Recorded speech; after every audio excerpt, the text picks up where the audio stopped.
Hello everyone, स्वागत है आपका मेरे एएमए एजुकेशन चैनल के ऊपर। आज की हमारी वीडियो के अंदर हम करेंगे decision making management concepts and organisational behaviour unit first के मेरे हैंडमेड नोट्स।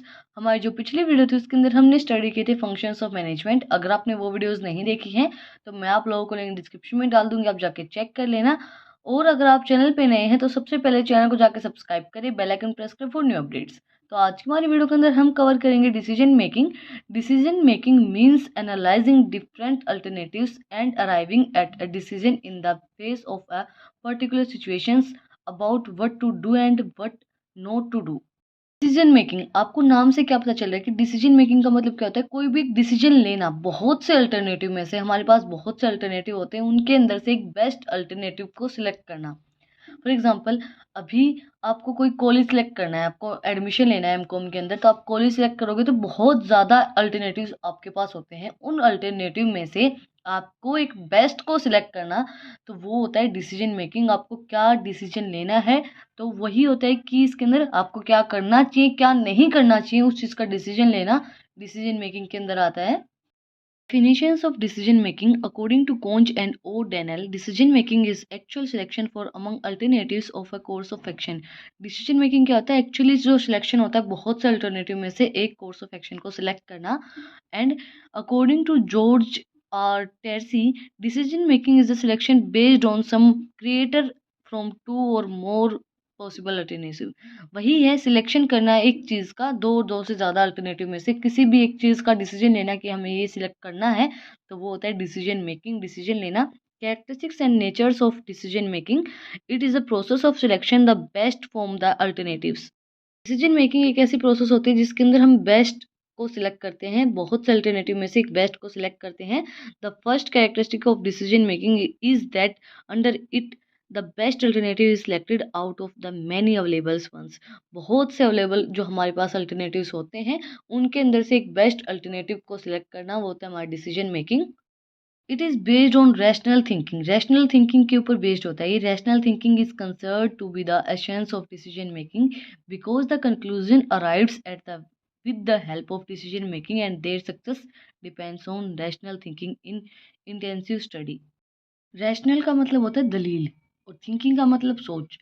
कि जो हमारी डिसीजन मेकिंग होती है वो दलीलों के ऊपर बेस्ड होती है। मतलब आपको बहुत सी दलीलें दी जाएंगी बहुत सी चीज़ों के लिए कि इस चीज़ के अंदर ये बेनिफिट है, इस चीज़ के अंदर ये बेनिफिट है। उनके अंदर से आपको एक बेस्ट सिलेक्ट करना, उन बहुत सी दलीलों के अंदर से आपको एक बेस्ट सिलेक्ट करना, उसका मतलब होता है रैशनल थिंकिंग।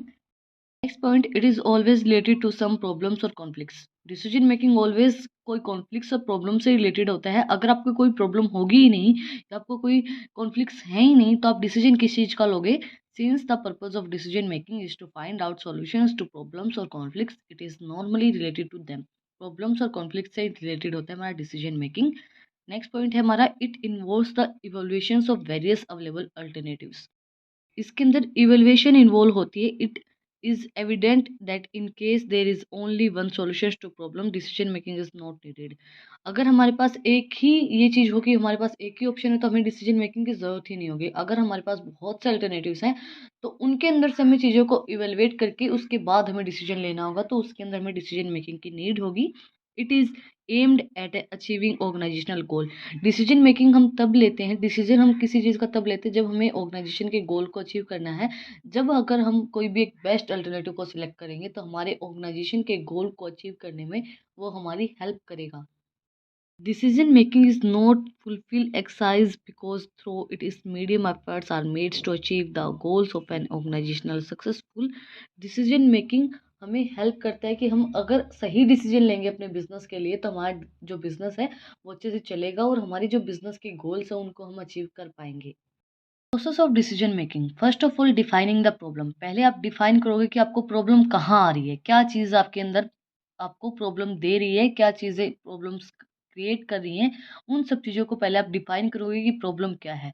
देन हम प्रॉब्लम को एनालाइज करके देखेंगे कि ये जो प्रॉब्लम है ये किसके कारण हो रही है, क्या इसका रीज़न है। उन रीजंस को एनालाइज करके देखेंगे। देन हम उनको उनके उस रीज़न को सोल्व करने के लिए बहुत से अल्टरनेटिव्स को डेवलप करेंगे कि ये अल्टरनेटिव हो सकता है, इसकी बजाय हम ये चीज़ कर सकते हैं, इसकी बजाय हम ये चीज़ कर सकते हैं।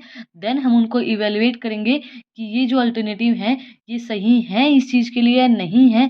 उन अल्टरनेटिव में से फिर हम एक बेस्ट अल्टरनेटिव को सिलेक्ट करेंगे कि हाँ, हमारे काम के लिए ये जो अल्टरनेटिव है ये बेस्ट है। देन हम अपने जो डिसीज़न है उसको इम्प्लीमेंट करेंगे, एग्ज़ीक्यूट करेंगे, देन हम उसको फ़ॉलो अप करेंगे। इस तरीके से ही हमारी जो डिसीजन मेकिंग की प्रोसेस है वो चलती रहती है एक ऑर्गेनाइजेशन के अंदर। फर्स्ट पॉइंट है हमारा defining the problem. The first steps in the process of decision making involves obtaining information about the problems for which a solutions is to be short. इसके अंदर क्या है कि डिफाइन करते हैं कि हमारे पास क्या प्रॉब्लम आ रही है, उसकी इन्फॉर्मेशन कलेक्ट करते हैं कि हमारी क्या प्रॉब्लम आ रही है। जनरली ये problem is created because of difference of pre determines objective of the organisation and actual progress of work. Generally में प्रॉब्लम क्या आती है कि हमारे पहले से ही प्रीडिटरमाइंड जो ऑब्जेक्टिव होते हैं उनकी वजह से, अगर हमारे पहले से ही जो चीज़ें हम डिसाइड करके चलेंगे और आगे कुछ और हो जाता है तो उसकी वजह से हमें प्रॉब्लम आती है कि हम इसके बजाय क्या कर सकते हैं, क्या डिसीजन हम ले सकते हैं। तो इस वजह से तो सबसे पहले हम डिफाइन करेंगे प्रॉब्लम को। Second step, analysing the problems. After having defined the problem the manager analyse it. जब हम प्रॉब्लम को डिफाइन कर देते हैं कि ये हमें प्रॉब्लम आ रही है, देन जो मैनेजर है वो एनालाइज करके देखेगा कि इस प्रॉब्लम को हम किस तरीके से सॉल्व कर सकते हैं। Under analyze it is decide what information will be required. उसको क्या रिक्वायरमेंट चाहिए, क्या इन्फॉर्मेशन उसको चाहिए in connections with the problems and where from his information can be gathered. वो देखेगा कि इसको क्या इन्फॉर्मेशन की ज़रूरत है, क्या चीज़ों की नीड है, और वो इन्फॉर्मेशन को कहाँ से गैदर कर सकते हैं, कहाँ से लेके आ सकता है। उन सब चीज़ों को वो देखेगा, एनालाइज करके देखेगा। Third step was development of alternatives. फिर वो डेवलप करेगा बहुत से alternatives. The third steps in the process of decision making is develop different alternatives when the problems has been defined and it cause have been deeply studies it possible solutions remain to be seen. जब हमें कोज पता चल गया है, क्या define है हमारी problem, क्या उसको पता चल जाएगा, तो हम क्या करेंगे, बहुत से अल्टरनेटिव्स को डेवलप करेंगे कि इसकी वजह हम क्या कर सकते हैं और क्या ऑप्शन हमारे पास हो सकते हैं। देन हम उनको क्या करेंगे, evaluations of alternative. After finding out the different alternatives, हम बहुत से अल्टरनेटिव को फाइंड आउट कर लेंगे, हमारे पास बहुत से अल्टरनेटिव हो जाएंगे। Then the next step is evaluations of that best alternative can be selected. हम इवेलुएट करेंगे कि उनके अंदर से हम एक बेस्ट अल्टरनेटिव को सिलेक्ट कर पाएँ, so that best alternative can be selected under their analyze their merits and demerits are studied। इसके अंदर ये बेस्ट अल्टरनेटिव को हम सिलेक्ट करेंगे, इसके अंदर हम अपने जो मेरिट्स और डिमेरिट्स होती हैं उनको स्टडी करके देखेंगे। मैं आपको एक एग्जांपल देती हूँ इसके अंदर।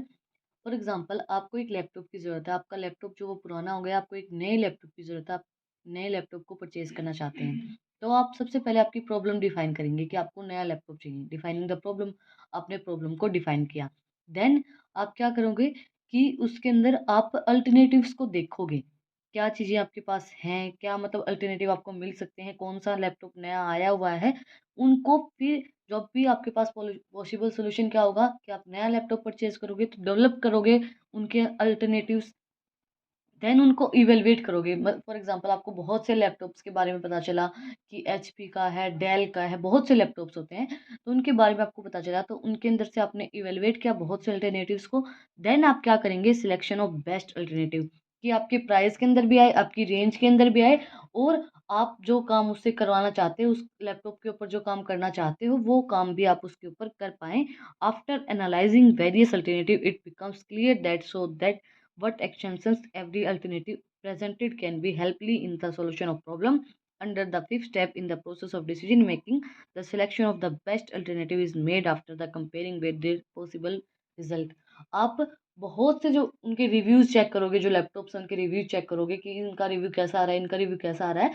तो देन आप क्या करोगे, उन लैपटॉप के अंदर से एक बेस्ट जो आपका लैपटॉप होगा उसको आप सिलेक्ट करोगे कि ये बेस्ट है, इससे बेस्ट कोई नहीं होगा इस रेंज के अंदर, जो आप प्राइस ले रहे हो उस प्राइस के अंदर। तो उसको आप सिलेक्ट करोगे। देन आप क्या करेंगे, executions of the decisions। once the best alternative has been selected, the next step is to be effective implementations to make the decision effective actions to other people's is essential, therefore thinking have to be especially taken care of। effective communication, securing employees attentions, correct timing of decision executions। आपको decision को correct time पे execute करना पड़ेगा। For example, आपने सोचा मतलब आपने एक टाइम पे सोच लिया कि आपको लैपटॉप लेना है, ये लैपटॉप लेना है, आपने सारी चीज़ें सेलेक्ट कर ली हैं। बट अभी आप टाइम का वेट करोगे। फॉर एग्ज़ाम्पल दिवाली की सेल आई या कोई भी सेल आई, होली की सेल आई, दशहरे की सेल आई, कोई भी सेल आई, उसके अंदर आप ये सोचोगे कि हाँ, इस टाइम पे 50% ऑफ है या 30% ऑफ है, तो उस ऑफ के अंदर आप उस चीज़ को खरीदो। तो आपके लिए बहुत ज़्यादा बेनिफिशियल रहेगी, आपको प्राइस भी कम पे करना पड़ेगा। तो उस टाइम पे सही डिसीज़न लेना बहुत ज़्यादा ज़रूरी होता है। Then follow up. Follow up actions is last step in the process of decision making as the decision is implementing result starts powering up. This result should be essential to be in line with the expected income. जो हमें decision लेना होता है वो हम decision को ले लेते हैं, उसके बाद हम उसको फॉलो करते हैं, फॉलो करने के बाद हम उसको देखते हैं कि हमारा जो डिसीजन वो सही चल रहा है नहीं चल रहा है, हमने जो डिसीजन लिया है किसी चीज़ के लिए वो सही है या नहीं है। देन है नेक्स्ट हमारा topic principles of decision making. First was principles of advocate informations. Information is the principles base for a organization for taking decision. The advocacy and trustworthiness of the information will give rise to a good decision. सही decision के लिए advocacy बहुत ज़्यादा ज़रूरी होती है। Trust, अगर आप किसी चीज़ के ऊपर ट्रस्ट नहीं करते हो तो आप उस चीज़ के ऊपर डिसीजन नहीं ले पाओगे। फॉर एग्जांपल आप किसी ऑर्गेनाइजेशन के अंदर काम करते हैं या फिर आप उसके डायरेक्टर हैं, तो आपको किसी कोई आपका एम्प्लॉय है उसको आप फायर करना चाहते हो कि आपको उसको जॉब से निकालना है, तो एक आपके दिमाग में क्या होगा कि आप इसको निकालेंगे नहीं निकालेंगे, आपके बिजनेस के ऊपर क्या इम्पैक्ट पड़ेगा, वो सब चीज़ों का डिसीजन लेना। तो एक आपके पास डिसीजन लेने की एक पावर होनी चाहिए कि आप उसके ऊपर ट्रस्ट कर रहे हो, तभी आप उस चीज़ के बारे में डिसीजन ले पाएंगे। Next principle was principles of limiting factors. A manager makes use of principles of limiting factors for the development of different alternatives. This principle means that a decision maker should find out as to what an organization can accomplish and what it can do, cannot be do. इसके अंदर क्या है कि हम decision लेते हैं principles के accordingly कि एक ऑर्गेनाइजेशन के अंदर क्या होना चाहिए, क्या करना चाहिए और क्या नहीं करना चाहिए। What an organisation can do and what can not be do. उसको क्या अकम्प्लिश करना चाहिए, क्या उसको करना चाहिए, क्या नहीं करना चाहिए, वो इस प्रिंसिपल के अंदर बताया गया है। Then next principle was principles of consider other views. To take a successful decision, it is important to study deeply the various alternatives on the one hand, along with the views of other peoples on their other hand. अगर आपको एक अच्छा decision लेना है तो आपको लोगों के व्यूज़ लेने चाहिए। फॉर एग्जांपल आपको किसी भी चीज़ के बारे में डिसीजन लेना है तो आपकी 10 लोगों की बातें सुननी चाहिए पहले, कि एक इंसान से पूछो आप, मैं ये काम करना चाह रहा हूँ, क्या ये सही है? अब दूसरे इंसान से पूछो कि मैं ये काम करने जा रहा हूँ, क्या ये सही है? अब 10 लोगों से उस चीज़ के बारे में रिव्यू लो। देन ये नहीं कि आप उन्हीं की मान लो, नहीं, आप उन सब के रिव्यूज़ को मैच करके देखो कि ये इंसान इस चीज़ के बारे में सही बोल रहा है, गलत बोल रहा है। अगर आप कोई काम करना जा रहे हो और उसके बारे में आपने रिव्यूज़ कलेक्ट किए और किसी 10 इंसानों में से किसी 7 इंसान ने आपके जो काम करना है आपको उसके बारे में अच्छी ही बातें बताई, तो फिर आप उस काम को कर सकते हो। और अगर 3 लोगों ने उस काम के बारे में अच्छी बातें बताई और 7 उस चीज़ के खिलाफ है, तो आपको वो काम नहीं करना चाहिए। लेकिन आपको रिव्यू भी उसी इंसान का लेना है जो उस रिव्यू देने के लायक हो। ये नहीं आप किसी भी इंसान के पास जाके रिव्यूज़ लेने लग जाओ कि उसको उस बारे में नॉलेज ही नहीं है। जिस इंसान को उस काम के बारे में थोड़ी बहुत नॉलेज है, जिसको पता है कि ये काम करने से ये चीज़ हो सकती है, उस इंसान से आप उस चीज़ के बारे में रिव्यू लो। उसके बारे में जानो कि अगर मैं ऐसा कुछ करता हूँ तो ये हो सकता है, अगर मैं ऐसा कुछ नहीं करता हूँ तो उन सब चीज़ों के बारे में जानने के बाद आपको उस चीज़ के बारे में डिसीजन लेना चाहिए। उसको डीपली स्टडी करो कि ऐसा हो सकता है। 10 बंदों की बातें सुनोगे, आपके मन में कुछ और चीज़ें उठेंगी, कुछ सवालें उठेंगे। उनको सवाल को क्लियर करके देन आप उस चीज़ का डिसीजन लो कि हाँ, अब ये ऐसा हो सकता है।